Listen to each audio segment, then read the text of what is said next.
नमस्कार, सगरमाथा प्राइम समाचारमा स्वागत छ। म जयन्ती पुरासेनी। नमस्कार, म अपेक्षा ढुङ्गाना। सगरमाथा प्राइम समाचार सुरु गरौँ अहिलेसम्मका मुख्य समाचारबाट।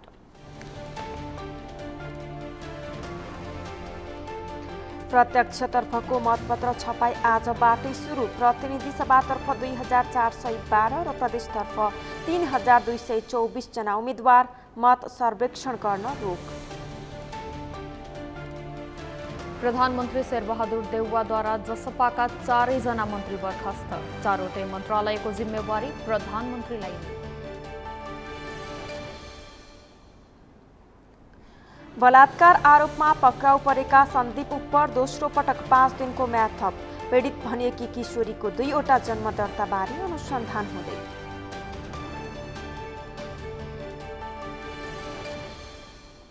रुसी आक्रमणपछि युक्रेनको क्षेप्यास्त्र प्रतिरक्षालाई बढावा दिने नेटो देशहरूको प्रतिबद्धता। किevलाई उन्नत हतियार आपूर्ति नगर्न रुसको चेतावनी। र 9औं राष्ट्रिय खेलकुद अन्तर्गत महिला क्रिकेटमा एपीएफ र मध्य प्रदेशको दोस्रो जित। गण्डकी र सुदूरपश्चिम पराजित।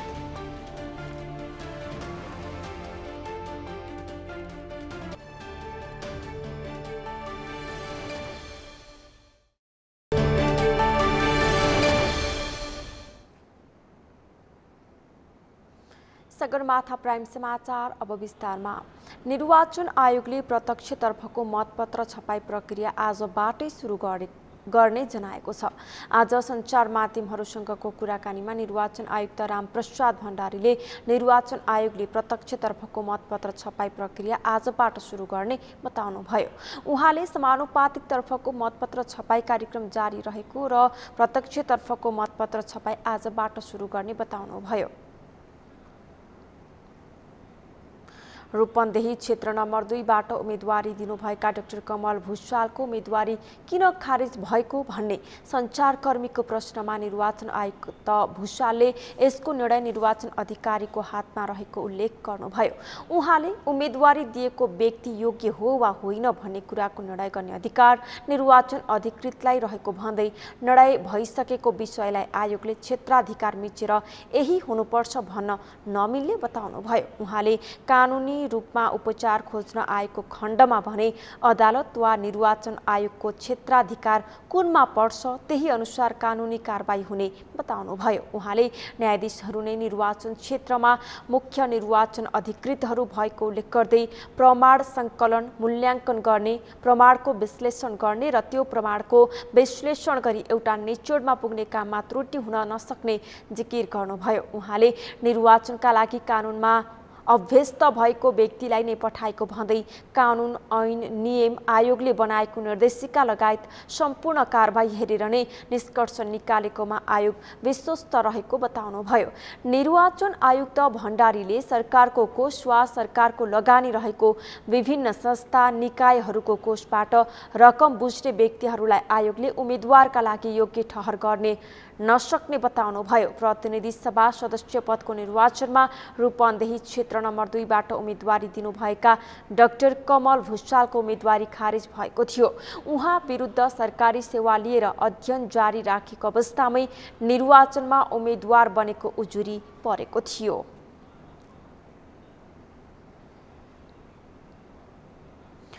निर्वाचन आयोगले प्रतिनिधि र प्रदेशसभाको निर्वाचनमा दर्ता भएका उम्मेदवारको नामावली सार्वजनिक गरेको छ।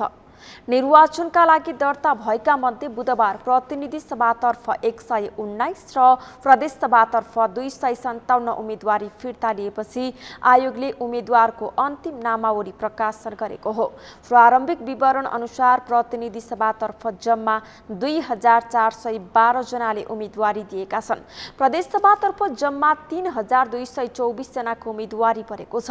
प्रतिनिधि सभातर्फ 2187 पुरुष र 225 जना महिला उम्मेदवार छन्। प्रदेश सभातर्फ 2943 पुरुष र 280 जना महिलाले उम्मेदवारी दिएका छन्। प्रदेशतर्फ 1 जना अन्यको उम्मेदवारी परेको आयोगले जनाएको छ। उम्मेदवारले बुधबार नै चुनाव चिन्ह पनि पाएका छन्। यो सँगै मौन अवधि सुरु नभएसम्म उम्मेदवारले विभिन्न माध्यमबाट प्रचार प्रसार गर्न पाउनेछन्। निर्वाचन आयोगले राजनीतिक दल र उम्मेदवारका बारेमा मत सर्वेक्षण नगर्न आग्रह गरेको छ। उम्मेदवारको मनोनयन दर्ता भएपछि मतदान सम्पन्न नहुँदासम्म मत सर्वेक्षण गर्न र त्यसको नतिजा सार्वजनिक गर्न नपाइने भन्दै आयोगले त्यसो गरेमा कारबाही गर्ने चेतावनी दिएको छ। मत सर्वेक्षणले निष्पक्ष निर्वाचनलाई प्रतिकूल प्रभाव पार्ने भन्दै मत सर्वेक्षण नगर्न, त्यस सम्बन्धी सामग्री प्रचार प्रसार नगर्न र सामाजिक सञ्जालमा प्रकाशन पनि नगर्न निर्वाचन आयोगले भनेको छ। निर्वाचनका क्रममा को लोकप्रिय छ र को निर्वाचित हुनेछ भन्ने आकलन गर्न मतदाताहरूको नमुना लिई मत सर्वेक्षण गरिन्छ। यस्तो सर्वेक्षणले अरू मतदाता प्रभावित हुने र निष्पक्ष रूपमा निर्वाचन गर्न बाधा हुने भन्दै निर्वाचन आयोगले मत सर्वेक्षणलाई बन्देज लगाउँदै आएको छ। गत स्थानीय निर्वाचनमा कतिपय सञ्चार माध्यम र संस्थाले मत सर्वेक्षण गरेका थिए भने आयोगले पनि स्पष्टीकरण सोधेको थियो।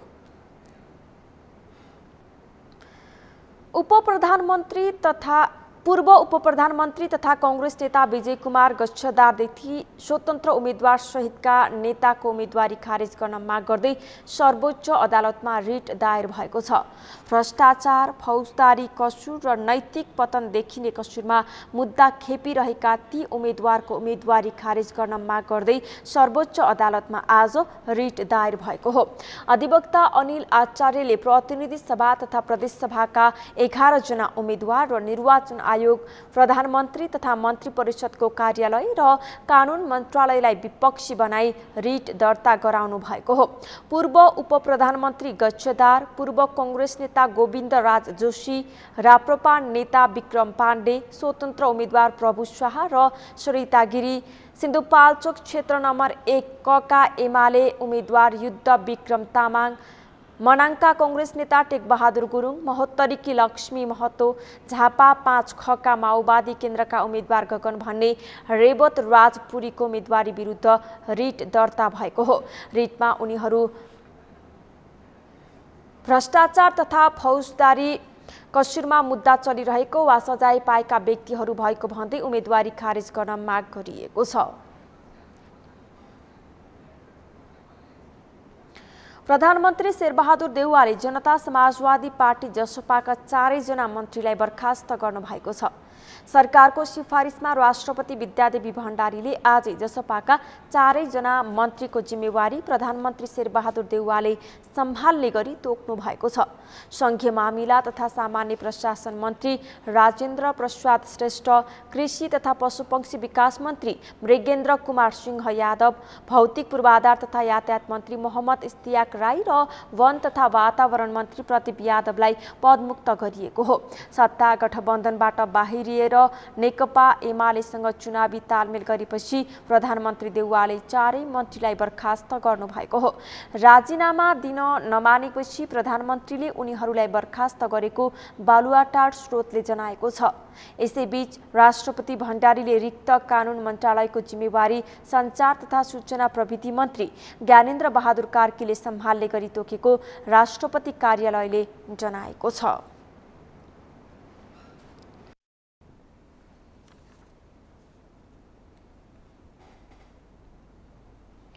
नेकपा एमालेका नेता डाक्टर भीम रावलले पार्टीले षड्यन्त्रपूर्वक आफूलाई उम्मेद्वार नबनाएको आरोप लगाउनु भएको छ। आज काठमाडौँमा पत्रकार सम्मेलन गरी उहाँले यस्तो आरोप लगाउनु भएको हो। नेता रावलले अछामबाट एकल नाम सिफारिस भएर कसैले पनि आफूलाई हराउन नसक्ने भएपछि पार्टीले सिफारिस नै नभएका व्यक्तिलाई षड्यन्त्रपूर्वक स्वेच्छाचारी निर्णय गरेर आफूलाई टिकट नदिएको टिप्पणी गर्नुभयो। उहाँले कुनै पनि व्यक्ति कुनै पनि पद वा जिम्मेवारीमा सधैँ नरहने उल्लेख गर्दै उम्मेद्वार हुने वा नहुने वा कुनै पदमा पुग्ने नपुग्ने विषयलाई आफूले प्रमुख नठानेको जिकिर गर्नुभयो। नेता रावलले देश र जनताको हित एवं पार्टीको सिद्धान्त, विधि, पद्धति, नीति र मान्यताको अवज्ञा भएको गुनासो गर्नुभयो। नेता रावलले होली वाइन भनेर चिनिएका एकनाथ ढकालको समानुपातिक मार्फत प्रतिनिधि सभा सदस्य सुनिश्चित गर्ने निरङ्कुश व्यवस्थामा एमाले नेता र कार्यकर्ता प्रताडित गर्नेलाई उम्मेद्वार बनाउने, आफैले प्रतिक्रियावादी भनेको राप्रपा तथा अध्यक्ष ओली र माधव कुमार नेपालको हत्यासम्म गर्ने दुष्प्रयास गरेकाहरूसँगको पार्टीको चुनावी साँठगाँठ कुनै पनि अवस्थामा सही मान्न नसकिने तर्क गर्नुभयो। अन्य पार्टीका सदस्यलाई बिहान पार्टी प्रवेश गराई दिउँसो उम्मेद्वार बनाउने, धन र सत्ताको आडमा अनेकौं कुकर्म गरेकाहरूलाई उम्मेद्वार बनाउने कार्य पार्टीको कुन सिद्धान्त, विधि र अनुशासनभित्र पर्छ भनी उहाँले प्रश्न समेत गर्नुभयो। नयाँलाई अवसर दिने भनिए पनि पार्टी अध्यक्ष र निकटहरूको हकमा लागू हुन नभएको नेता रावलको आरोप रहेको छ।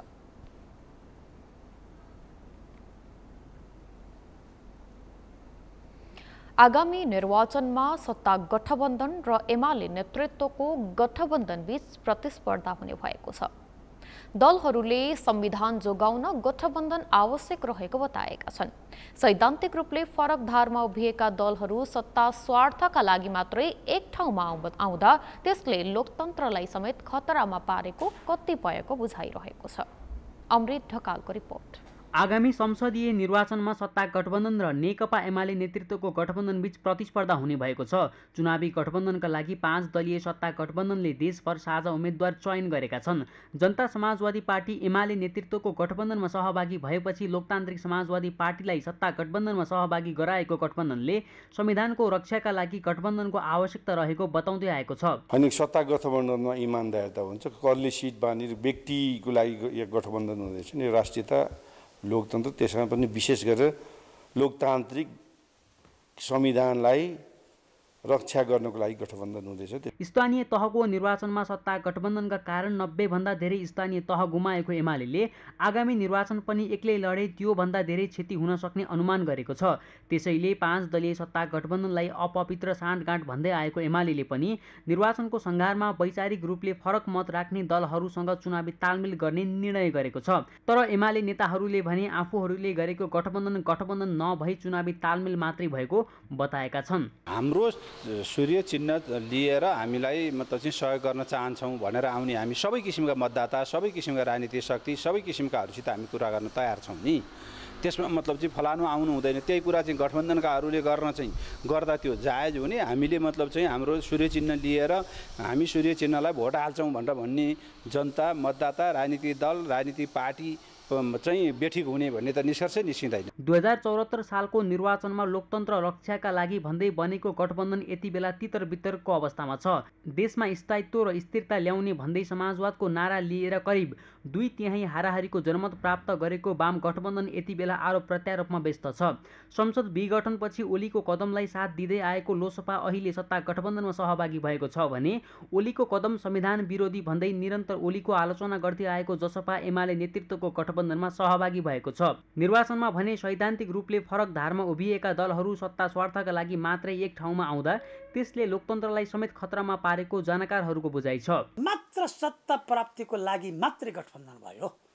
देशका लागि, जनताका लागि, विकासका लागि, पूर्वाधार निर्माणका लागि, नयाँ खाका कोर्नका लागि संयुक्त किसिमले हामी संयुक्त चिन्तन र संयुक्त विचार, हाम्रा विचारहरूको मिश्रण गरेर जाउँ भन्ने भन्दा पनि काले मिलेर खाउँ भाले भन्ने जुन उखान छ, त्यही उखान टुक्का जस्तै गरेर यहाँको गठबन्धन बडा अपराकृतिक नसुहाउँदो गठबन्धन गरेका छन्। लोकतन्त्रको सबैभन्दा सुन्दर पक्ष भनेको आवधिक निर्वाचन हो। निर्वाचनमा दलहरूले आफ्ना चुनावी एजेन्डा र सिद्धान्त लिएर जनता समक्ष उभिनुपर्ने हो। तर यहाँ अग्रगमन र प्रतिगमनका नाममा दलहरूले जनतालाई कुनै एक चिन्हमा मतदान गर्न बाध्य पारेका छन्। जनताले दलहरूको अकर्मण्यता र उनीहरूले गरेका गल्तीलाई कारबाही गर्ने माध्यम भनेको निर्वाचन नै हो। तर दलहरूले एक्लै निर्वाचन लडे हारिने डरले जनतालाई कारबाही गर्ने अधिकारबाट पनि वञ्चित गरेका छन्। दलहरूप्रति आम नागरिकको वितृष्णाले स्थानीय निर्वाचनबाट केही स्वतन्त्र व्यक्तिहरूको उदय भएको भए पनि अहिले तिनैको जितलाई आधार मानेर टिकट नपाउने दलका नेताहरूले समेत स्वतन्त्र उम्मेदवारी दिँदा अहिले देशभर स्वतन्त्र उम्मेदवारी दिनेको सङ्ख्या बढेको छ। लोकतन्त्रमा दलको विकल्प दल नै हुन्छ भनिए पनि वैकल्पिक भनिएका दलहरूले समेत वैकल्पिक राजनीतिक एजेन्डा तय गर्न सकेका छैनन्। दलहरू जसरी पनि आफैले चुनाव जित्नुपर्ने गरी गठबन्धन गरी चुनावमा जाने निर्णय गरेको भए पनि शीर्ष नेताहरूले गरेको निर्णयलाई आम मतदाताले कसरी लिन्छन् त्यो भने मङ्सिर 4 पछि मात्र थाहा हुनेछ। सगरमाथा टेलिभिजनका लागि क्यामेरामा सम्पूर्ण लम्सालका साथमा अमृत ढकाल, काठमाडौँ। आगामी मङ्सिर 4 मा हुन गइरहेको प्रदेशसभा र प्रतिनिधि सभाको निर्वाचनमा सत्ता गठबन्धन र एमाले नेतृत्वको गठबन्धन बीच प्रतिस्पर्धा हुने देखिएको छ। गठबन्धन पक्षीय दलहरूले संविधान जोगाउन गठबन्धन आवश्यक रहेको बताएका छन्।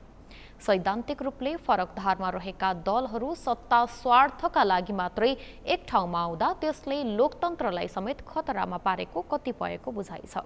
यसै सन्दर्भमा आज हामीले सर्वसाधारणलाई सोधेका थियौं, फरक सिद्धान्त भएका दलहरू बीचको गठबन्धनलाई तपाईँ के भन्नुहुन्छ? हेरौं उनीहरूको भनाई उनीहरूकै शैलीमा। जनताको बीचमा गएर सँगै चुनाव लड्ने र जनताको अभिमत माग्ने चाहिँ जुन प्रोसेस भइरहेछ, यो नेपालमा एउटा अनौठो किसिमको प्रोसेस भइरहेको छ। त्यसैले गर्दाखेरि साँच्चीकै लोकतन्त्रका लागि, विकासका लागि, समृद्धिका लागि र स्थायित्वका लागि चाहिँ यो राम्रो कुरा होइन। यसले चाहिँ जुन लोकतन्त्रको मूल मर्म हुन्छ त्यो मर्ममाथि प्रहार गर्छ जस्तो लाग्छ। यसरी दलहरूले चाहिँ गठबन्धन गरेर जनताका बीचमा जाँदाखेरि त आफ्नो विचार र सिद्धान्तलाई प्रष्ट रूपले जनताका बीचमा लिएर जान त सकिँदैन। जसरी काङ्ग्रेस, माओवादी र समाजवादीहरूका बीचमा जुन गठबन्धन भएको छ, उहाँहरूको सैद्धान्तिक पाटो केही पनि मिल्दैन। एउटाले कम्युनिस्ट विचारधारालाई अँगालिराखेको छ, नेपाली कङ्ग्रेसले आफूलाई लोकतान्त्रिक धारको मेन स्ट्रिममा भएको र आफ्नै लोकतन्त्रवादी भएर भन्छ। त्यसैले गर्दाखेरि चाहिँ यो जनताका बीचमा जाँदाखेरि कन्फ्युजन क्रिएट भएको छ जस्तो लाग्छ। अहिलेको यो गठबन्धन तपाईँले भने जस्तो सैद्धान्तिक गठबन्धन पनि हो एक प्रकारले। किन भन्नुहुन्छ भने यो प्रतिगमन को पक्ष र विपक्षको लडाइँ हो। खास गरी गठबन्धन पक्षधर माओवादी केन्द्र र काङ्ग्रेस प्रतिगमनको विरुद्धमा संविधानको पक्षमा, व्यवस्थाको पक्षमा गरिएको गठबन्धन हो। मलाई लाग्छ यो विचारको हिसाबले नै एक ठाउँमा भएको हो, सिद्धान्तको हिसाबले एक ठाउँमा भएको हो।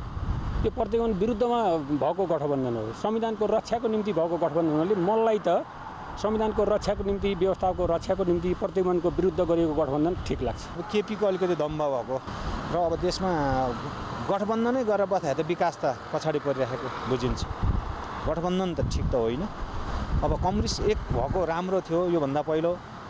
अब कम्युनिस्ट एक भएरै जानुपर्छ, काङ्ग्रेस र कम्युनिस्ट हुनुपर्छ, दुई पार्टी हुनुपर्छ देशमा। स्वतन्त्र उम्मेदवारहरू यो त एकदम राम्रो मान्छ कि यिनीहरू राम्रो मान्छेहरू आछन् कि अहिले। जुन पहिला चाहिँ नि पहिलाको नेताहरू सबै गए गुजेका छन्, यिनीहरूले केही देश विकास गरेन अहिलेसम्म। अहिलेको नेताहरू अहिलेको उसमा चाहिँ जुन नयाँ नेता जस्तो बालेन शाहको उदाहरणको लागि अब अर्को हर्क साम्पाङ भयो, यिनीहरूले जति राम्रो गरेका छन् त्यस्तै नेताहरू अहिले त्योभन्दा पनि राम्रो नेता आइरहेछ क्या। अहिले उम्मेदवार दिएको नेता त्यो कसरी हुन्छ, देशलाई खतम बनाउने, देश विदेशीलाई बेच्ने, आएको पैसाहरू मिलजुली खाने, अरूलाई केही जनतालाई केही वास्ता नगर्ने, यिनीहरूको नियत राम्रो छैन। त्यही भएर मैले चाहिँ यो जुन नयाँ अहिलेको स्वतन्त्र भयो, अरू पार्टी पनि राम्रो नेताहरू आएको छ सानो पार्टीहरूबाट, जस्तो मजदुर किसान भयो, त्यसमै राम्रो नेताहरू छ। यस्ता नेताहरू चाहिँ आयो भने चाहिँ देश केही विकास गर्छ कि भन्ने चाहिँ मलाई लाग्छ।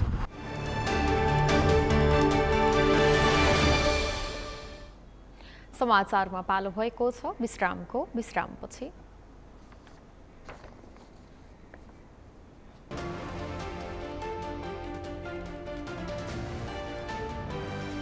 बलात्कार आरोपमा पक्राउ परेका सन्दीप उपर दोस्रो पटक 5 दिनको म्याद थप। पीडित भनिएकी किशोरीको 2वटा जन्म दर्ताबारे अनुसन्धान हुँदै।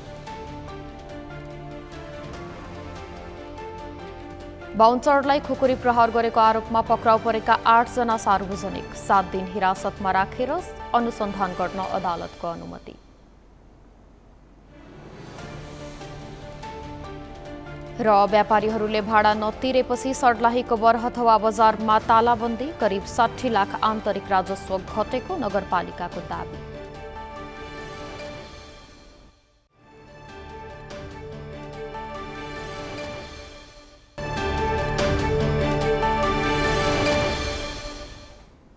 विश्रामपछि सगरमाथा प्राइम समाचारमा पुनः स्वागत छ। अब बाँकी समाचार।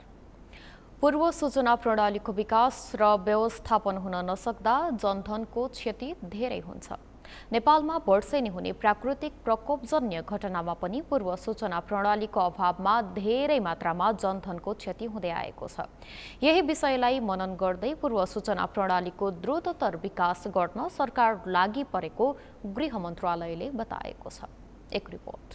बिहिबार अन्तर्राष्ट्रिय विपद जोखिम न्यूनीकरण दिवसका अवसरमा गृह मन्त्रालयका सचिव विनोद प्रकाश सिंहले पूर्व सूचना प्रणालीको अभावमा वर्षेनी विपदजन्य जोखिमका समस्या बढ्दै गएको बताएका छन्। उनले नेपालमा बाढीका लागि मात्रै पूर्व सूचना प्रणाली प्रभावकारी भएको पाइए पनि अन्य क्षेत्रमा पूर्व सूचना प्रणालीको व्यवस्थापन र कार्यान्वयन फितलो रहेको बताए। सचिव सिंहले बाढीबाट हुने मानवीय क्षति कम भए पनि धनको क्षति भने अझै कम गर्न नसकेको बताए। उनले डडेलो, चट्याङ, हावाहुरी जस्ता विपदजन्य घटनाका लागि अझै पनि पूर्व सूचना प्रणालीको विकास हुन नसकेको बताए। उनले चट्याङका कारण हरेक वर्ष नेपालमा 100 भन्दा धेरैले ज्यान गुमाउने गरेको उल्लेख गर्दै सरकारले चट्याङको पूर्व सूचना प्रणालीको विकास गर्न लागेको बताए। उनले सबै खालका जोखिमहरूको पूर्वानुमान पूर्व सूचना दिन सक्ने हो भने जनधनको क्षतिमा कमी ल्याउन सकिने बताए। कतिपय स्थानमा भू बनावटको अध्ययन नै नगरी बस्ती बसेको र कतिपय ठाउँमा नदीको किनारमा बस्ती बस्नाले विपदका घटना बढिरहेको र व्यवस्थापनको कार्य कठिन भएको सचिव सिंहले बताए। अर्ली सिस्टमलाई अलि प्रभावकारी रूपमा लागू गर्न सकेको अथवा त्यसको चाहिँ फाइदा लिन सकेको भनेको विशेष गरी जल उत्पन्न हुने खालका र विशेष गरी बाढीको मात्रै भएको जस्तो देखिन्छ। र बाढीको सतह बढ्दाखेरि त्यसले गर्दा मानवीय क्षति त कम भएको छ, तर अझ पनि जुन किसिमको अरू धनको क्षति अथवा बालीको क्षतिलाई रोक्न सकिएको छ त्यसको त्यो विविध कारणले गर्दा हुने जनसङ्ख्यालाई रोक्न सक्ने स्थिति हुँदैन। तर त्यो बाहेकका अन्य जस्तै अब डडेलोको कुराहरू छ, त्यसै गरी चट्याङको कुराहरू छ होइन, त्यसै गरी हावाहुरीको कुराहरू छ, शीतलहरुको कुराहरू छ। यो कुराहरूमा अहिले पनि हामीले प्रभावकारी रूपमा पूर्व अनुमान गर्ने पूर्व सूचना प्रणाली निर्माण गर्न सकेका छैनौँ। गृह सचिव सिंहले सरकारको विपद प्रतिकारी योजनाको परिणाम अनुसार यस वर्ष गत वर्षको तुलनामा बाढीबाट हुने मानवीय क्षति कम भएको बताए। गृह सचिव सिंहले यस वर्ष पहिरोबाट हुने क्षति भने गत वर्षको तुलनामा बढिरहेको बताए। उनले हालै पहिरो र बाढीका कारण पश्चिमका क्षेत्रहरूमा ठूलो क्षति भएको बताउँदै सरकारले खोजी उद्धार र राहतका कार्य तदारुकताका साथ अघि बढाएको बताए।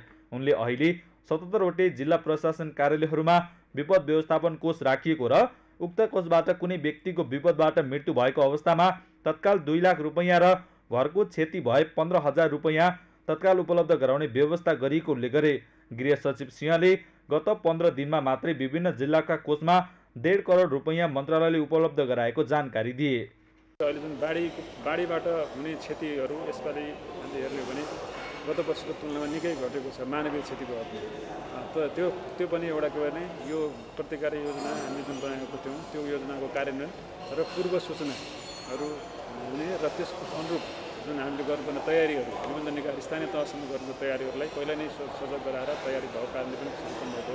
तर दुःखद के भयो भने यसपालि पनि जुन पहिरोबाट हुने क्षतिहरू वास्तवमा गत वर्षभन्दा बढेको देखिन्छ। विशेष गरी पश्चिमका क्षेत्रहरूमा कर्णाली क्षेत्रमा र त्यसको भइसकेपछि त्यसमा खोज कार्य गर्ने उद्धार गर्ने राहतको कार्यलाई पनि सरकारले विशेष गृह मन्त्रालयले तदारक अगाडि बढायो यो बिचमा।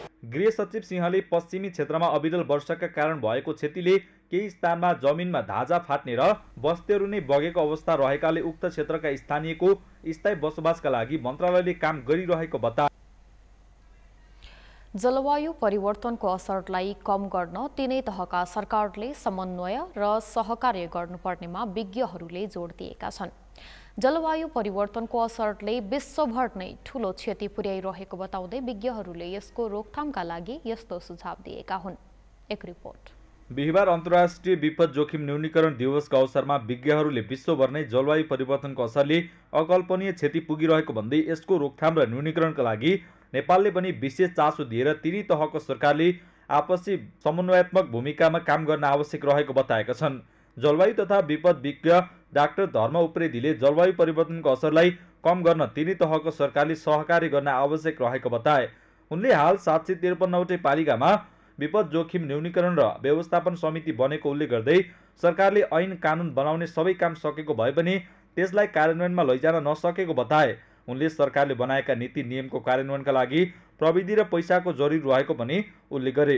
उनले जलवायु परिवर्तनको असरलाई कम गर्न सरकार एक्लै र कुनै एउटा क्षेत्रले मात्र नसक्ने भन्दै सबैको संयुक्त प्रयासबाट मात्रै जलवायु परिवर्तनको असरलाई कम गर्न सकिने बताए। अब यसलाई चाहिँ मोर फङ्सनल बनाउनको लागि मोर कार्यान्वयनमा लैजानको लागि अब प्रविधिको जरुरी छ, अनि पैसाको जरुरी छ, फाइनान्सको जरुरी छ, र त्यो हुनाले चाहिँ डिआरएड फाइनान्स स्ट्राटेजी पनि नेपाल सरकारले ल्याएको छ र यसमा चाहिँ अब प्राइभेट सेक्टरदेखि लिएर सबै सरोकारवालाको चाहिँ भूमिका, यो सरकारको मात्रै नभएर सबै सरोकारवालाको भूमिकालाई हामीले पहिचान गर्न सक्यौँ र त्यो पहिचान गरेर परिचालित गर्न सक्यौँ भनेपछि मात्रै चाहिँ विपदको घटना हामी घटाउन सक्छौँ। जलवायु तथा विपद विज्ञ उप्रेतीले विगत 10 वर्षको तथ्याङ्कलाई हेर्दा नेपालमा सबै विपदजन्य घटनाको कुल क्षतिमा आधा क्षति जलवायु परिवर्तनका कारण भएको बताए। उनले विगत 10 वर्षको तथ्याङ्क अनुसार नेपालमा सबै खाले विपदबाट 45 अर्ब रुपैयाँ बराबरको क्षति भएको बताए। विगत 10 वर्षमा सबै खालका विपदबाट 15,000 मानिसले ज्यान गुमाएका, 28,000 जति पशु चौपाएको क्षति भएको र 9 लाख जति भौतिक संरचनाहरू ध्वस्त भएको जानकारी दिए। जलवायु परिवर्तनका कारण मात्रै विगत 10 वर्षमा 20 अर्ब रुपैयाँ बराबरको क्षति भएको तथ्याङ्कले देखाएको बताए।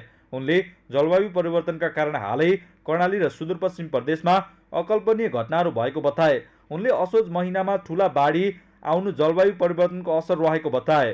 विगत 10 वर्षको तथ्याङ्कलाई केलाउने हो भने सबै खालका विपदबाट लगभग 45 अरब बराबरको क्षति 10 वर्षमा भएको छ र सबै खालका विपदबाट 15,000 जति मानिसले ज्यान गुमाएका छन् र सबै खालका विपदबाट लगभग हाम्रो 28,000 जति पशु चौपाएको नोक्सानी भएको छ र सबै खालका विपदबाट लगभग 9 लाख जति हाम्रा भौतिक संरचनाहरू, पुल पुलेसा देखि लिएर हाम्रो अस्पताल, हाम्रो चाहिँ जब विद्युतका संरचनाहरू यी सबै चाहिँ ध्वस्त भएका छन्।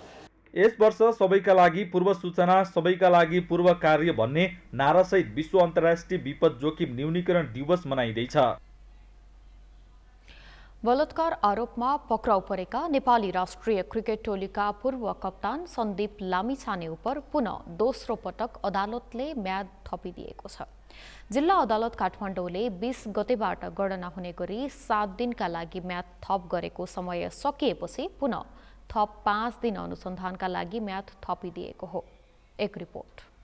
गत भदौ 5 गते 17 वर्षीय नाबालिकामाथि बलात्कार गरेको आरोप लागेका सन्दीपलाई असोज 20 गते प्रहरीले पक्राउ गरी गत सोमबार अदालतमा उपस्थित गराएको थियो। अदालतमा उपस्थित भएसँगै लामिछानेलाई 7 दिनको म्याद थप गरी अनुसन्धान गर्न अनुमति दिएको थियो। अनुसन्धानको काम नसकिएकाले नेपाल प्रहरीले थप 7 दिनको समय माग गरे पनि अदालतले आज थप 5 दिनको म्याद थप गरी अनुसन्धान गर्न अनुमति दिएको अधिवक्ता सरोज कृष्ण घिमिरेले बताए।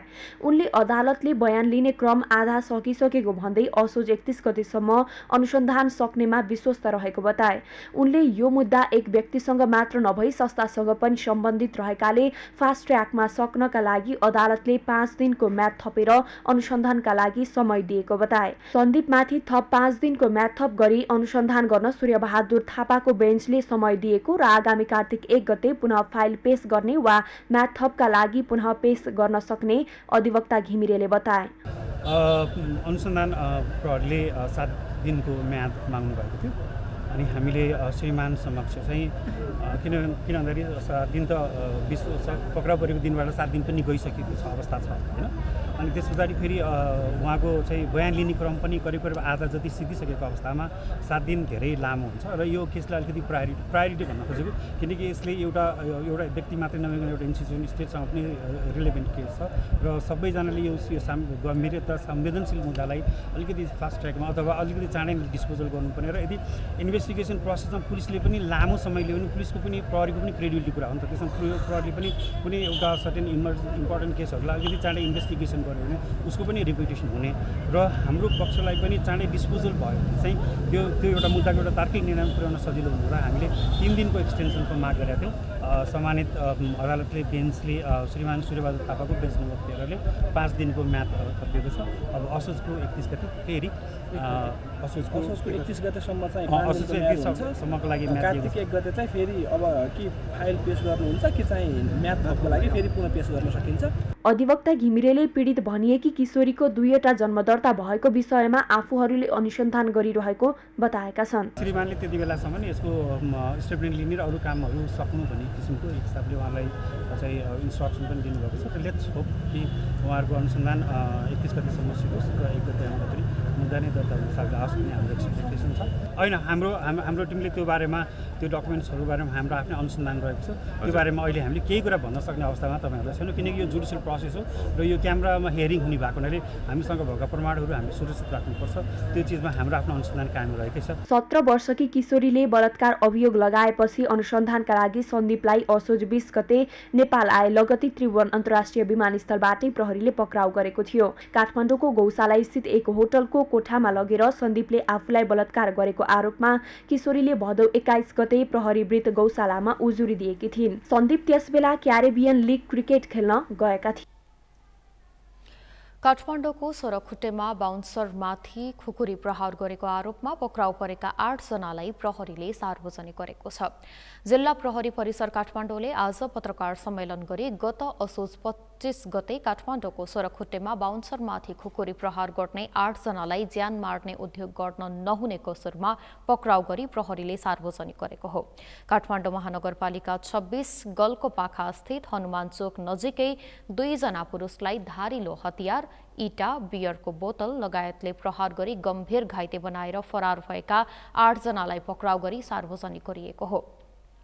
पक्राउ पर्नेमा काठमाडौँको गोकर्णेश्वर बस्ने जीवन तामाङ, दोर्जे शेर्पा, विनोद तामाङ, विकास श्रेष्ठ, राजेन्द्र खत्री, प्रदीप तामाङ र दिपेन लामा रहेका छन्। साथै मोटरसाइकल भाडामा दिने चाबहिल बस्ने 26 वर्षीय करोड डङ्गोललाई पनि पक्राउ गरिएको छ।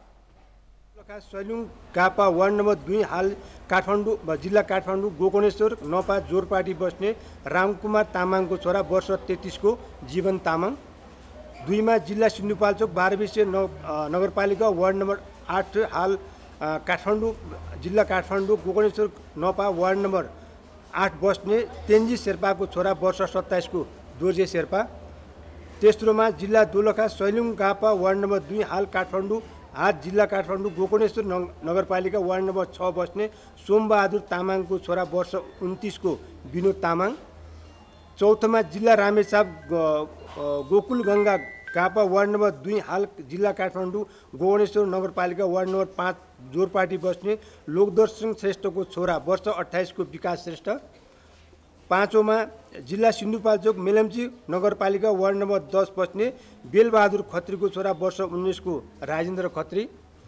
छैटौँमा जिल्ला दोलखा सैलुङ गापा वार्ड नम्बर 3 घरभई हाल जिल्ला काठमाडौँ गोकर्णेश्वर नगरपालिका वार्ड नम्बर 8 जोरपाटी बस्ने धनबहादुर तामाङको छोरा वर्ष 29 को प्रदीप तामाङ, 7 जिल्ला काभ्रेपलाञ्चोक रोसी गापा वार्ड नम्बर 8 हाल जिल्ला काठमाडौँ गोकर्णेश्वर नगरपालिका वार्ड नम्बर बौद्ध बस्ने वर्ष 32 को दिपेन लामा, 8औँमा जिल्ला काठमाडौँ कामनपा वार्ड नम्बर 7 चाबिल बस्ने दलबहादुर ढुङ्गेलको छोरा वर्ष 26 को करुण डङ्गोल। काठमाडौँका विभिन्न स्थानमा लुकीछिपी बसेको अवस्थामा उनीहरूलाई पक्राउ गरिएको हो। पक्राउ परेकाहरूबाट 3 थान खुकुरी, 2वटा मोटरसाइकल, घटनास्थलमा फेला परेका इटा र च्यातिएर रक्तमय भएका कपडा लगायत सामग्री बरामद गरिएको छ। काठमाडौँ जिल्ला अदालतले उनीहरूलाई 7 दिन हिरासतमा राखेर अनुसन्धान गर्न पनि अनुमति दिएको छ। सर्लाहीको बरहथुवा नगरपालिका 7 स्थित बरहथुवा बजारका सटरहरूमा नगरपालिकाले तालाबन्दी गरेको छ। बरहथुवा नगरपालिकाले निर्माण गरेर ठेक्का मार्फत भाडामा लगाएका सटरहरूमा व्यापार व्यवसाय गर्ने व्यापारीहरूले लामो समयदेखि भाडा नतिरेपछि नगरपालिकाले तालाबन्दी गरेको हो। सर्लाहीबाट शङ्कर पहाडीको रिपोर्ट। सर्लाहीको बरहथुवा नगरपालिका 7 स्थित बरहथुवा बजारका सटरहरूमा नगरपालिकाले ताला लगाएको छ। नगरपालिकाको स्वामित्वमा रहेको जमिनमा सटर बनाएर ठेक्का मार्फत प्रति सटरको 5 देखि 36,000 सम्मको मासिक भाडा नपाएपछि नगरपालिका कारबाहीमा उत्रिएको हो। ठेक्का अवधि सकिएको भए पनि सम्झौता नवीकरण नगरी नगरपालिकाले पत्र काटेर अचानक तालाबन्दी गरी दिएको स्थानीय व्यापारीको गुनासो छ। सटर हामीले लिएका थियौँ, त्यसको मिति 1 वर्ष पहिले नै सकिसकेको थियो अनि त्यसको सम्झौता पुनः गरिदिनुस् भनेर हप्तो पछि धाउँदा पनि हामीहरूलाई केही सुनवाई भइएन है। अनि त्यसपछि अहिलेको जुन नयाँ मेयर साहब आउनुभएको छ उहाँलाई पनि र उहाँका जुन टिमहरू छन् उहाँका मान्छेलाई भन्दाखेरि उहाँहरू डाइरेक्ट एक्सनमा जान खोज्ने, सम्झौताको केही कुरा पनि नराखिदिने, अनि भेट्न जाँदा पनि मलाई खाना खान जान्छ, मलाई यताउता जान्छ, त्यस्तो कुराहरू भनिदिने। अनि हामीहरूको कुरा नसुनिदिए अनि एउटा चिठी काटेर 7 दिनको म्याद दिएर अचानकमा आएर ताला हानिदिनु भयो उहाँले। नगरपालिकाले सरसफाई लगायतका काम राम्रो गरेको भए पनि आर्थिक क्षमता अनुसारको भाडा निर्धारण नगर्दा व्यापारीहरू मारमा परेका स्थानीय जानकारहरूको भनाइ छ। सरसफाई जुन गर्यो त्यो त धेरै राम्रो काम गर्यो। पहिला जामहरू हुन्थ्यो, अहिले सहज भएको छ। तर यो व्यापारीहरू जुन गरिबहरूले जुन दोकानहरू गरिरहेको छ उहाँहरूको भाडा कुनैको 36,000 छ, अब कुनैको 31,000 छ, कुनैको 25,000 छ। अब उनीहरूले तिर्नै सकिरहेको छैन, किनभने त्यति बिक्री भए पो आम्दानी भए पो उनीहरूले तिर्ने हो। अब त्यही अनुकूल नगरपालिकाले विचार गरेर 3,000 4,000 एउटा रिजनेबल यिनीहरूले कति सक्षम छ त्यो हिसाबले व्यवस्था गरेर उठाउँदाखेरि व्यापार पनि हुन्छ, यिनीहरूको व्यापारीहरूको जनजीवन पनि राम्रो हुन्छ र नगरपालिकालाई पनि सहुलियत दिनु पर्यो जनतालाई। नगरपालिका लुट्न त आएको होइन नि। 36,000 भाडा काठमाडौँमा छैन, बर्फामा 36,000 भाडा कति अन्यायपूर्ण निर्णय हो नगरपालिकाको। यसलाई चाहिँ अब शान्तिपूर्ण तरिकाले समाधान चाहिँ छिटै गर्नु पर्यो। नगरपालिकाले 2074 सालमा ठेक्का लगाएर 3 वर्षे सम्झौता गरेको थियो। सम्झौता अनुसार केही रकम अग्रिम भुक्तानी लिएको र मासिक रूपमा भाडा नबुझाउँदा तथा तोकिएको सम्झौता अनुसार भाडा नबुझाउँदा सम्झौता समेत रद्द गर्न सक्ने नगरपालिका र व्यापारी बीच सम्झौता भएको थियो। तर सम्झौता पनि थप नभएको र नगरपालिकाले उठाउनु पर्ने रकम धेरै भएकाले सूचना टाँच गरिएको, सूचनालाई व्यवस्था गरेपछि तालाबन्दी गरेको नगरपालिकाको भनाइ छ। जति पनि लागेका छन् कतिपय भाडाहरू लागेका भाडाहरूमा चाहिँ भाडा समयमा नतिरेको र धेरै लामो समयसम्म पनि भाडा नतिरेर चाहिँ अहिले नगरपालिकाको चाहिँ त्यहाँ बाँकी बटुल्दा देख्दाखेरि चाहिँ कसैमा 8 लाख, कसैमा 12 लाख, कसैमा 10 लाखसम्म भाडा बाँकी देखिएको अवस्था रहेको थियो। र अब हामीले एक्कासी उनीहरूलाई खाली गर्ने भन्दा पनि अब भाडा बाँकीको विभिन्न कारणले तिर्न सक्नु भएन होला, तर नगरपालिकाले समयभित्र जानकारी गराएर 35 दिने जानकारी सूचना हामीले पठायौँ, उहाँलाई पत्रचार पनि गऱ्यौँ र 35 दिनमा पनि उहाँहरूले त्यो समयभित्र आफ्नो सम्पूर्ण तिर्नुपर्ने मौजदार रकमहरू नतिरिसकेपछि फेरि हामीले 7 दिने पत्र काट्यौँ। 7 दिनको पत्र पश्चात पनि उहाँहरूले त्यो समयभित्र नगरेपछि बाध्यतावश नगरपालिकाको सम्पत्ति भनेको सार्वजनिक सम्पत्ति हो, संरक्षण गर्नुपर्छ भन्ने दायित्व हामी सबैको छ। त्यसले गर्दाखेरि पनि उहाँले त्यो पत्रको पनि व्यवस्था गरेर कुनै खालको प्रतिक्रिया नदेखाएपछि चाहिँ हामीले अन्तिम अल्टिमेटम चाहिँ तपाईँले 7 दिनभित्र पनि फेरि पनि बुझाउन आउनु भएन भने चाहिँ हामी तालाबन्दी गर्छौँ भनेर उहाँलाई जानकारी दिइसकेपछि र त्यो म्याद पुरा भइसकेपछि मात्र हामी ती सटरहरूमा चाहिँ तालाबन्दीको काम अगाडि बढाइएको हो। बर अथवा नगरपालिका 7 को बजारमा रहेका 9वटा सटरमा नगरपालिकाले तालाबन्दी गरेको छ। नगरपालिकाले निर्माण गरेको संरचनामा ठेक्का मार्फत सटर भाडामा लगाएको र ठेक्का सम्झौता अनुसार समयमै भाडा नतिरेपछि पटक पटक सूचना टाँच गरी जानकारी गराउँदा पनि अटेर गरेपछि तालाबन्दी गरेको नगरपालिकाले जनाएको छ। सटर भाडामा बसेका व्यापारीहरूले भाडा नतिर्दा नगरपालिकाको करिब 60 लाख आन्तरिक राजस्व घटेको छ। सगरमाथा टेलिभिजनका लागि सर्लाहीबाट शङ्कर पहाडीको रिपोर्ट। काठमाडौँ महानगरपालिकाले भदौ पहिलो सातादेखि सुरु गरेको अनाधिकृत संरचनामाथि डोजर चलाउने अभियान अझै जारी रहेको छ। सार्वजनिक जग्गा मिचेर निर्माण गरिएका अवैध संरचना भत्काउने, अव्यवस्थित डिजिटल होर्डिङ बोर्ड हटाउने लगायतका थुप्रै कामहरू महानगरपालिकाले गरिसकेको छ। अवैध संरचना भत्काउने अभियान अन्तर्गत अबको केही दिनमा वैष्णोमती खोला क्षेत्रमा बनेका अनाधिकृत संरचना भत्काउने महानगरको योजना छ। अभिषेक सुनारको रिपोर्ट। काठमाडौँ महानगरपालिकाले भदौ पहिलो सातादेखि थालेको सार्वजनिक जग्गा मिचेर निर्माण गरिएका अवैध संरचना भत्काउने अभियान जारी राखेको छ। महानगरले सुन्धारा स्थित काठमाडौँ मल अगाडि नक्सा पास विपरीत बनाइएका अनाधिकृत संरचना भत्काएर अभियान थालेको थियो। आरबी कम्प्लेक्सका करिब 14 साना पसल र बानेश्वरकै अल्फा बिटामा निर्माण विपरीत प्रयोग भएका संरचनामा महानगरले डोजर चलाएको थियो। त्यस्तै वीर अस्पताल परिसरमा रहेको 11वटा अवैध टहरा, माछा पोखरी नाप्तोल अगाडि र महादेव खोला किनारमा रहेको 43वटा अवैध टहरा हटाइएको छ। त्यस्तै सोरखुट्टेदेखि मैपी जाने स्थानहरूको राजकुलो मिची बनाइएको 7वटा टहरा, आरबी कम्प्लेक्सको संरचना, जडीबुटीको 8वटा टहरा, नयाँ बजारको जुडो हल वरिपरिका 6वटा अवैध टहरा, पशुपति परिसरको 35 अवैध संरचना, थापागाउँ क्षेत्रको 4वटा अवैध संरचना महानगरले भत्काइसकेको छ। त्यस्तै वसुन्धरा चोकबाट सृजनशील मार्गसम्म बाटो खोल्नका निम्ति करिब 100 घरको कम्पाउन्ड भत्काएको छ। पार्किङ स्थलमा व्यवसाय सञ्चालन गरेको पाइएपछि महानगरले बानेश्वर क्षेत्रको अन्डरग्राउन्ड पार्किङ समेत खाली गराएको छ। त्यस्तै सुरज आर्केटको भूमिगत पसलहरू खाली गराउने तथा पार्किङका लागि छुट्याएको स्थानबाट व्यापार व्यवसाय हटाइएको छ। गरेको भनेको चाहिँ 3वटा विशेष 3-4वटा विषय नै छन्। जस्तै अवैध संरचनाका कुराहरू हैन, सार्वजनिक अतिक्रमणका कुराहरू, त्यसपछि गएर अनाधिकृत विज्ञापनका कुराहरू हो, त्यसपछि गएर हामीले हाम्रो जनशक्तिले भ्याएसम्म सबै इलाकामा सम्भव भइसकेका छैन। केही समयपछि हामी प्लानिङ पनि गर्दैछौँ र हाम्रो जनशक्ति थप पनि हुनेछ। असनकै हेर्नुहोस् असन कस्तो थियो, अहिले असन कस्तो छ। स्थानीय स्तरमा स्थानीय सङ्घ संस्था, स्थानीय टोल, स्थानीय व्यक्तिहरूसँग सहकार्य गरेर अगाडि बढ्न खोजिरहेछौँ। काठमाडौँ महानगरपालिकाभित्र रहेका सम्पूर्ण अवैध संरचना हटाएर जुन प्रयोजनका लागि नक्सा पास गरिएको हो त्यसैमा लगाउने महानगरपालिकाले बताएको छ। सुन्दर र सपनाको महानगर निर्माण गर्नका निमित्त निरन्तर लागिरहेको महानगरपालिकाको भनाइ छ। र हिजो रहेको र हामीले टोकेको ठाउँहरूलाई चाहिँ अवैध रूपमा चाहिँ निर्माण गरेको छ भने त्यसलाई हटाइएको अवस्था छ। हिजो पनि 23मा पनि हटाएको छ भने आज 27 गतेसम्म पनि आजसम्म पनि मानिसहरू गएर ती कामहरू गरिरहेको अवस्था छ। हामी सुस्ताएको छैनौँ, हामी गर्छौँ र गर्ने काममा रोक्ने कुराहरू गर्दैन। हाम्रो प्रहरी, नगर प्रहरीहरू एकदम सक्रिय रूपमा चाहिँ यो काममा चाहिँ लागिपरेको अवस्था चाहिँ छ। अबको केही दिनमा सामाकुसी क्षेत्रमा बग्ने विष्णुमती खोलामा बनेका सम्पूर्ण अवैध संरचना भत्काउने महानगरपालिकाको योजना छ। उपत्यकाको खोला किनारबाट अधिकतम 20 मिटरदेखि न्यूनतम 4 मिटर दूरीमा मात्रै घर बनाउन सकिने व्यवस्था छ। विष्णुमती खोला किनारमा भने न्यूनतम 4 मिटर दूरी पनि नछोडी सार्वजनिक जग्गा मिसेर संरचना बनाइएको पाइएको हुँदा त्यस्ता संरचना हटाइने महानगरले बताएको छ। सामाखुसी खोलाको जुन हाम्रो महानगरपालिकाको बोर्डर छ, माथिल्लो बोर्डर छ, त्यो माथिल्लो बोर्डरदेखि तल्लो बोर्डरसम्म जहाँ विष्णुमती गएर मिल्छ, खोला छोपेर खोलाको राइट अफ वे मिचेर खोला छोपेर खोलाको सार्वजनिक जग्गा प्रयोग गरेर जुन किसिमको संरचनाहरू खोलालाई छोप्ने क्रम देखिएको छ, त्यसलाई हामीले प्राविधिक रूपमा त्यो रिपोर्ट पनि आइसकेको छ।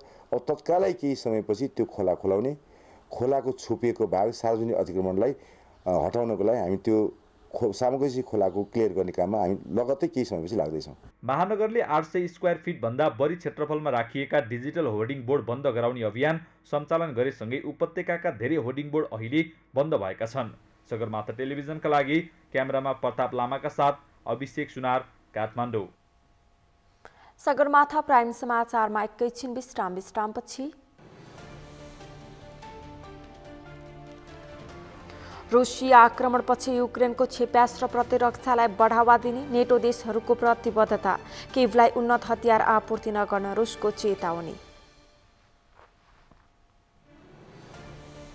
र 9औं राष्ट्रिय खेलकुद अन्तर्गत महिला क्रिकेटमा एपीएफ र मध्य प्रदेशको दोस्रो जित, गण्डकी र सुदूरपश्चिम पराजित।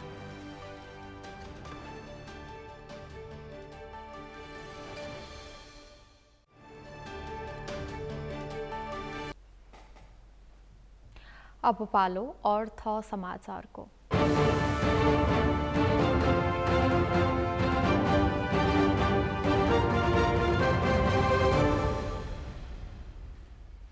साताको अन्तिम कारोबारको दिन नेप्से परिसूचक सामान्य अङ्कले वृद्धि भएको छ। आज नेप्से परिसूचक 4.15 अङ्क बढेर 1870.63 बिन्दुमा बन्द भएको छ। सेन्सेटिभ इन्डेक्स 0.95 अङ्क, फ्लोट इन्डेक्स 0.25 अङ्क र सेन्सेटिभ फ्लोट इन्डेक्स 0.31 अङ्कले बढेको छ। आज कारोबारमा आएका 222 कम्पनीको 26,98,000 किता सेयर 82,96,46,000 रुपैयाँ बराबरको खरिद बिक्री भएको छ। बुधबारको तुलनामा आज कारोबार रकममा सामान्य सुधार भएको छ। बुधबार 69,17,37,000 रुपैयाँ बराबरको खरिद बिक्री भएको थियो। नेप्सेका 13 उपसमूह मध्ये जलविद्युत उपसमूहको परिसूचक बाहेक अरू सबै उपसमूहको परिसूचक बढेको छ, जसमा उत्पादन तथा प्रशोधन उपसमूहको परिसूचक 1.53% बढेको छ। त्यस्तै विकास बैंक उपसमूहको परिसूचक 1% बढेको छ।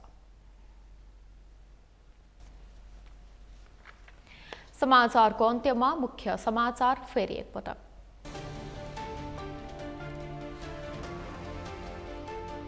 प्रत्यक्षतर्फको मतपत्र छपाई आजबाटै सुरु। प्रतिनिधि सभातर्फ 2412 र प्रदेशतर्फ 3224 जना उम्मेद्वार।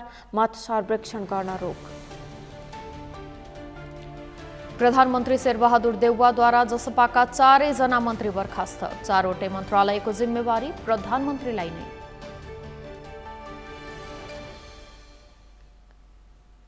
बलात्कार आरोपमा पक्राउ परेका सन्दीप उपर दोस्रो पटक 5 दिनको म्याद थप।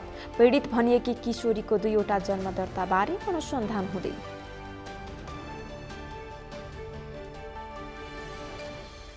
रुसी आक्रमणपछि युक्रेनको क्षेप्यास्त्र प्रतिरक्षालाई बढावा दिने नेटो देशहरूको प्रतिबद्धता, किभलाई उन्नत हतियार आपूर्ति नगर्न रुसको चेतावनी।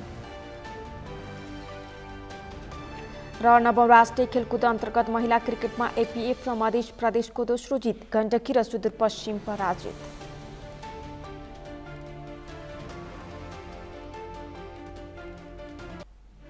हवस् त सगरमाथा प्राइम समाचार अहिलेलाई सकियो। तपाईँ समाचार बुलेटिनका साथै सगरमाथा टेलिभिजनका सम्पूर्ण कार्यक्रम www.sagarmatha.tv मा पनि पढ्न र हेर्न सक्नुहुनेछ।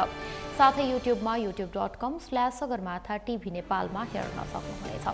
साथै तपाईँ हामीलाई फेसबुकमा पनि facebook.com/yesTV नेपालमा फलो गर्न सक्नुहुनेछ। समाचारको शिखर, नेपालको गौरव, नेपालको पहिलो न्युज च्यानल सगरमाथा टेलिभिजन हेर्दै गर्नुहोला। नमस्कार।